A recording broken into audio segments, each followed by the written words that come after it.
Assalamualaikum warahmatullahi wabarakatuh. Perkenalkan, nama saya Rizky Rika Aulia dari Prodi Pendidikan Agama Islam. Saya dari Lokal A, Angkatan 2021. Jelaskan tentang demokrasi Pancasila dan civil society, konstitusi dan sistem ketatanegaraan Republik Indonesia berdasarkan Pancasila dan Undang-Undang Dasar 1945. Menurut Aristoteles, demokrasi adalah bentuk pemerintahan yang tidak begitu bernilai mengingat demokrasi memainkan peran yang relatif kecil dalam politik saat itu. Secara umum, demokrasi saat itu dianggap agresif dan tidak stabil, serta cenderung mengarah pada tirani, seperti tercantum pada buku Plato yang berjudul Republik. Menurut Dahal, demokrasi dapat diartikan sebagai sistem pemerintahan yang berlawanan dengan sistem pemerintahan yang hanya ditangani seseorang, monarki atau tirani, atau pemerintahan yang dipimpin oleh beberapa orang saja, aristokrasi atau oligarki. Definisi demokrasi menurut kamus adalah pemerintahan oleh rakyat. Kekuasaan tertinggi berada di tangan rakyat dan dijalankan langsung oleh rakyat atau oleh wakil-wakil yang mereka terpilih dalam sistem pemilihan yang bebas. Masyarakat madani atau civilization society berasal dari terjemahan istilah lain, civilis societas, yang mula-mula dipakai oleh Marcus Tullius Cicero 106 sampai 43 sebelum Masehi. Seorang orator dan pujangga Roma. Pengertian itu mengacu pada gejala budaya perorangan dan masyarakat. Masyarakat sipil sebagai sebuah masyarakat politik yang memiliki kode hukum sebagai dasar pengaturan hidup. Roharjo mengatakan bahwa masyarakat madani merupakan terjemahan dari bahasa Inggris civil society. Istilah civil society sudah ada sejak sebelum Masehi. Civil society menurut Marcus Tullius Cicero ialah suatu komunitas politik yang beradab seperti yang dicontohkan oleh masyarakat kota yang memiliki kode hukum sendiri dengan konsep civility atau keluargaan atau urbanity, yaitu budaya kota. Maka kota dipahami bukan hanya sekedar konsentrasi penduduk, melainkan juga sebagai pusat peradaban dan kebudayaan. Ciri masyarakat sipil yaitu tata kehidupan politiknya yang terikat pada hukum, dan adanya kehidupan ekonomi yang didasarkan kepada sistem uang sebagai alat tukar, terjadinya kegiatan tukar menukar atau perdagangan dalam suatu pasar bebas. Demikian pula terjadinya perkembangan teknologi yang dipakai untuk menyejahterakan dan memuliakan hidup sebagai ciri dari suatu masyarakat yang telah beradab.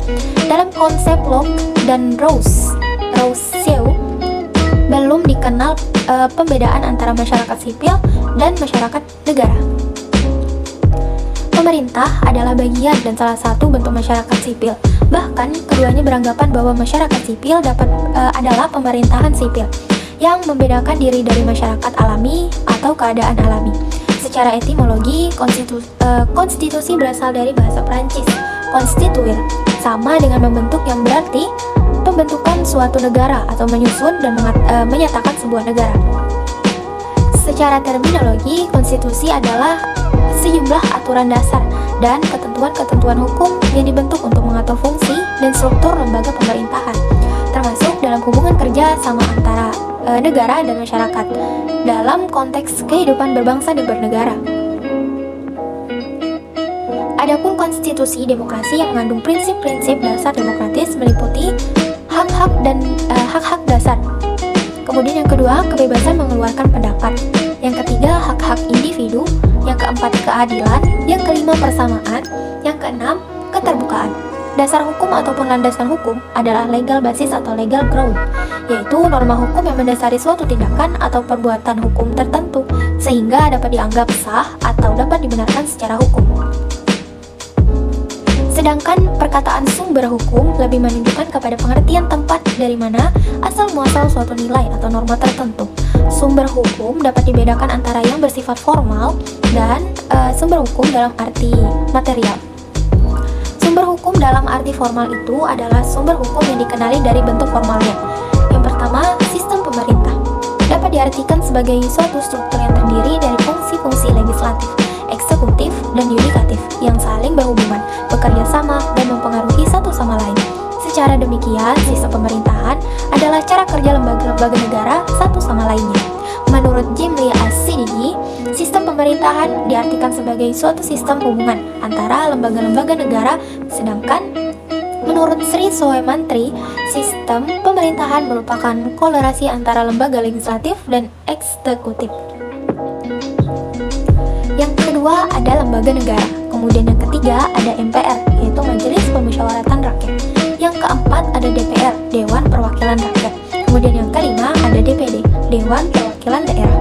Kemudian yang keenam ada Presiden. Yang ketujuh ada BPK, Badan Pemeriksaan Keuangan. Kemudian yang ke-8 ada MA, Mahkamah Agung. Yang ke-9 adalah MK, Mahkamah Konstitusi. Yang terakhir yaitu yang ke-10 yaitu KY, Komisi Yudisial.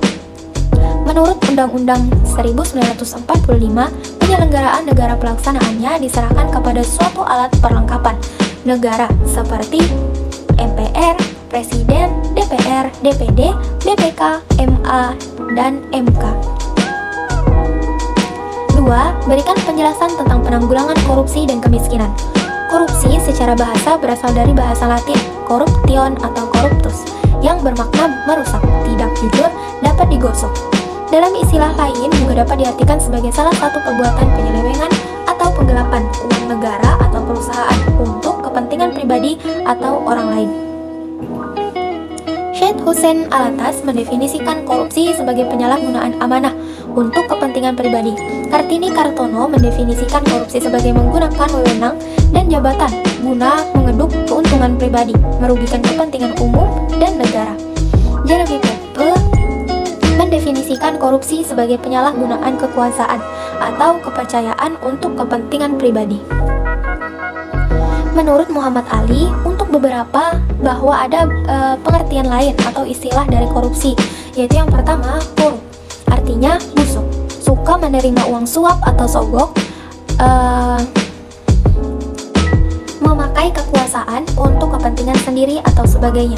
Kemudian yang kedua, korupsi, artinya perbuatan busuk, seperti penggelapan yang penerimaan uang sogok dan sebagainya. Kemudian yang ketiga ada koruptor, artinya orang yang melakukan korupsi. Korupsi adalah sesuatu yang buruk, jahat, dan merusak. Berdasarkan kenyataan tersebut, perbuatan korupsi menyangkut sesuatu yang bersifat amoral, sifat dan keadaan yang busuk, menyangkut jawaban instansi atau aparatur pemerintahan.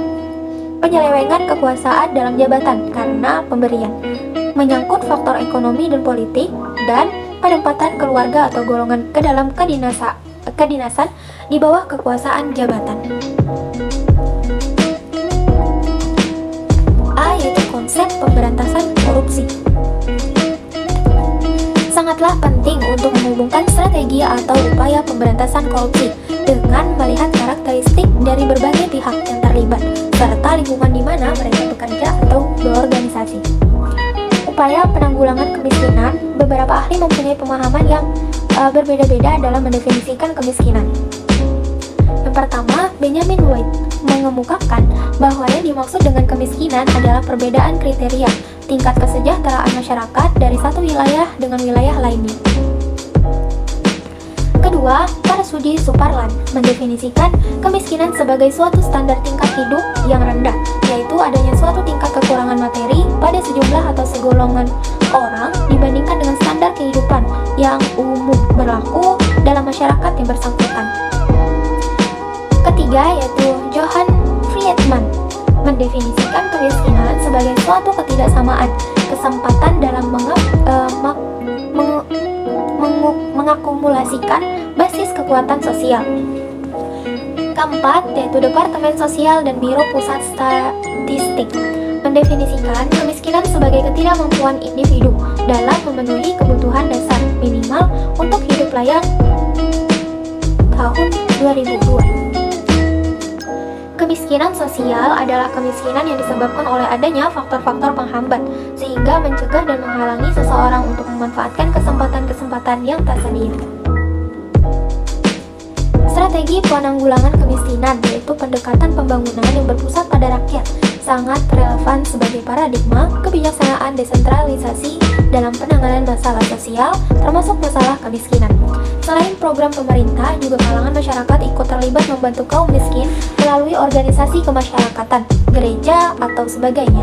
Penanganan kemiskinan di Indonesia masih didominasi sektor ekonomi, belum begitu menyentuh aspek lain seperti sosial, budaya, hukum, dan politik, bahkan agama.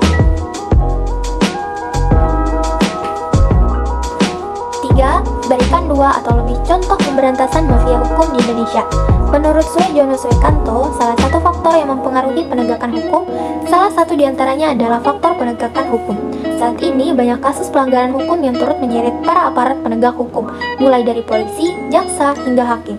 Contoh yang pertama, yaitu kasus-kasus yang turut menyeret para aparat penegak hukum menjadi bukti adanya praktik mafia peradilan di Indonesia.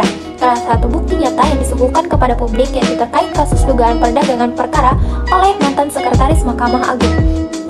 Nur Hadi diduga melakukan perdagangan perkara dan menerima suap serta gratifikasi senilai 46 miliar. Contoh kedua yaitu kasus yang terbaru, ialah pada kasus Joko Dijandra, yang mana dalam kasus tersebut banyak turut menyeret para aparat penegak hukum. Hal ini terbukti dalam ikut terseretnya mantan Kepala Biro Korwas Menyidik PNS Bareskrim Polri, Brigjen Pol Prasetyo Utomo, terkait kasus pelarian buron Joko Dijandra. Contoh yang ketiga yaitu operasi tangkap tangan yang dilakukan oleh Komisi Pemberantasan Korupsi terhadap seorang hakim di Pengadilan Negeri Balikpapan terkait kasus suap untuk memenuhi putusan pengadilan. Dan masih banyak lagi kasus-kasus terkait dugaan jual beli putusan yang menjerat hakim-hakim di negeri ini. 4. Yaitu bagaimana solusi mengatasi kemiskinan di Indonesia. Upaya pengentasan kemiskinan di Indonesia telah menjadi prioritas di setiap era pemerintahan dengan berbagai program yang digulirkan. Program-program penanggulangan kemiskinan sudah banyak dilaksanakan di berbagai negara. Pemerintahan mengakui pentingnya kesetaraan gender dalam pembangunan dengan tujuan pengentasan kemiskinan di Indonesia.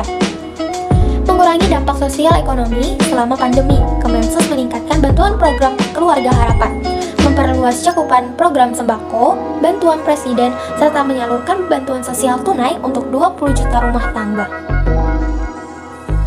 Berikut adalah solusi Rasulullah SAW untuk menyelesaikan persoalan kemiskinan. Yang pertama, memotivasi seseorang untuk bekerja sesuai dengan keahlian dan kemampuan.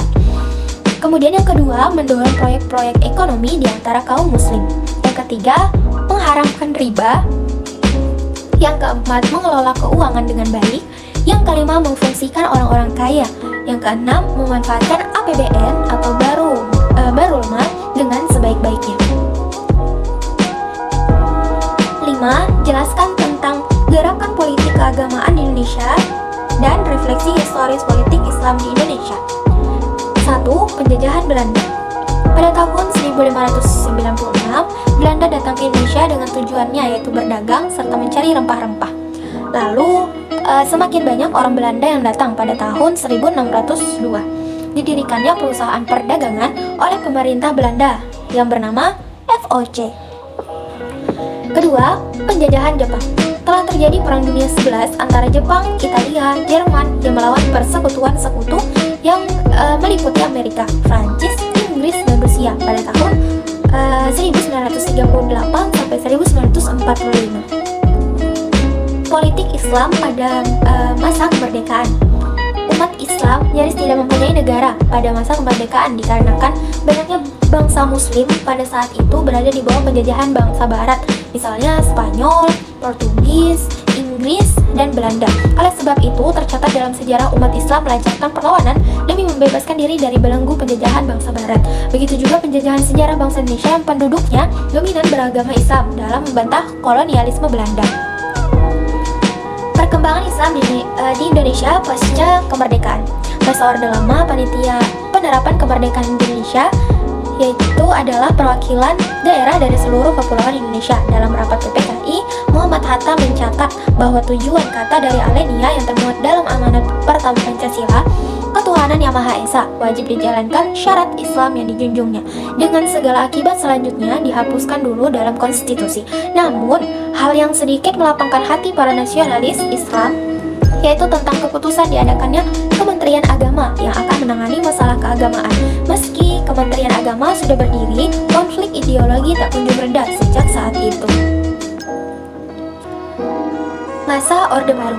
Munculnya Orde Baru dianggap sebagai kemenangan karena umat Islam turut andil dalam pembentukannya. Oleh karena itu, umat Islam memiliki harapan yang tinggi terhadap kekuasaan, terutama kesempatan untuk terlibat dalam aktivitas politik. Namun karena pemerintah Orde Baru lebih fokus pada pembangunan ekonomi, hal itu tidak terlalu menarik perhatian pemerintah Orde Baru. Masa Reformasi. Runtuhnya Orde Baru pada 21 Mei 1998 berbarengan dengan munculnya berbagai gerakan sosial. Mengenal penerapan syariah secara umum, ada dua jenis gerakan Islam yang memperdebatkan masalah ini. Selama periode ini, penerapan hukum Islam secara formal diperlukan di berbagai wilayah Indonesia. Selain Aceh yang telah diberi otonomi untuk menegakkan hukum Islam, provinsi-provinsi lain misalnya Sulawesi Selatan, Riau, Banten, dan banyak lainnya juga telah menyerukan kepatuhan terhadap hukum kelam. Terlepas dari kenyataan bahwa persyaratan ini diungkapkan dari waktu ke waktu, tidak ada gagasan yang jelas tentang apa yang berlaku untuk syariat. Sekian jawaban dari saya. Salah hilaf mohon dimaafkan. Wassalamualaikum warahmatullahi wabarakatuh.